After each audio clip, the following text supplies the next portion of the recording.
Сәлеметсіз бе тыңдарман? Видеоны көрмес бұрын тіркеліп, лайк басып, комментарий қалдыруды ұмытпаңыз.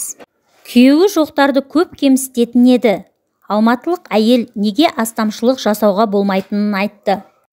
Күлме досқа келер басқа деген рас. Ешкімді кемсітуге болмайды. Құдайдың ең жаман көретіні тәкаппарлық. Тәкаппарлықтың түрі көп. Астамшылық жасауды да тәкаппарлыққа жатқызуға болады. Ал өзгенің жоғын есіне салып, өзінде барға мақтанушы, бұл да тәкаппарлыққа жата ма? Сенде бар нәрсе басқада жоқ болуы мүмкін. Аңғармай айтылса еш нәрсе емес. Кейбіреулер қасындағы адамның көңіліне қаяу салу үшін әдейі өзіндегі барды айтып мақтанады. Осындайды астамшылық, тәкаппарлық деуге болады. Өзгені кемсіткен соның кейпін киеді. Біздің ұжымда жанындағылардың жоғын есіне салып, тұқыртатын, оларға тәкаппарлана қарайтын бір әйел бар. Тіпті оның байғұс, бағы ашылмаған сорлы дейтінін қайтерсіз. Оның есімі Камшат, жасы 55-те, қыз ұзатып келін түсіріп немере сүйіп отырған әйел. Мен онымен 20 жылдан бері бірге жұмыс істеп келе жатырмын. Менен 6 жас үлкен. Біздің бөлімде күйеуімен ажырасқан жалғызбасты әйелдер бірнешеу. Камшат жұмыстан қайтатын уақыт болғанда компьютерін жарты сағат бұрын сөндіріп дайын тұрады. Сосын қолына сөмкесін ұстап әр кабинетке бір кіріп, жұмыста қонайын дедің бе? Бірақ үйіңде күтіп отырған күйеуің жоқ қой, сондықтан асықпайсың. Өзімнің күйеуім бар, қазір келіп алып кетеді дейді. Маған да талай рет осы сөзді айтқан. Мен арамызда бала болмаған соң күйеуіммен ажырасып кеткенмін. Әдейі ешкім ажыраспайды ғой. Камшат отырыстарда күйеуі қоңырау шалса, жаман да болса күйеуінің болғанына не жетсін? Әне іздеп жатыр мені, жоқ болса кім іздер еді деп айтатын. Бір-екі рет байқамай айтқан шығар дейтін. Бастапқыда. Бірақ ол үнемі менің көңіл күйімді түсіргенде жаным жабырқап қалатын. Ер азаматының бар екенін айтып мақтанғанда дұрыс шығар. Бірақ күйеуі жоқ әйелдердің көңілді отырыста көңіл күйін бұзудың қажеті қанша? Оның үстіне бақыт тыныштықты жақсы көреді деген сөз бар. Жалғызбасты әйелдердің бір қызықса, бірі ол бақытты қызғанады, біреуінің көзі тиеді. Өз басым Камшаттың сөздерінен кейін, менің қай жерім Камшаттан кем, неге маған жақсы ер азамат жолықпай жатыр, мен де қашан Камшатпен тең боп жүреді екенмін деп тағдырыма налитынмын, оңашада жылап та алатынмын. Камшат тек күйеуі жоқ әйелдерді ғана емес, ол ұлы жоқтарды да сөзімен кемсітіп отыратын. Жаман әйел қыз туады, еркектен еркек туылады деген сияқты мәтелдерді тауып алатын әйтеуір.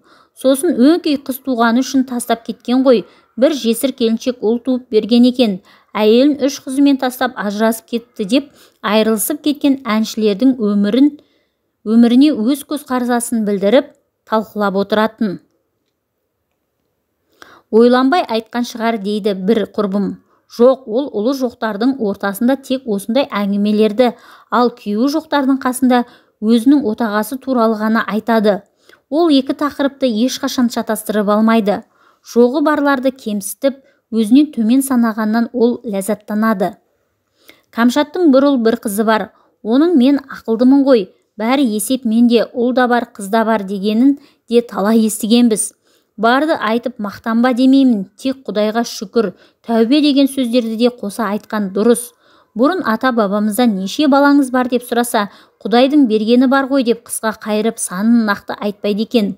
Бала санын да, мал санын да солай анық айтпауға тырысқан.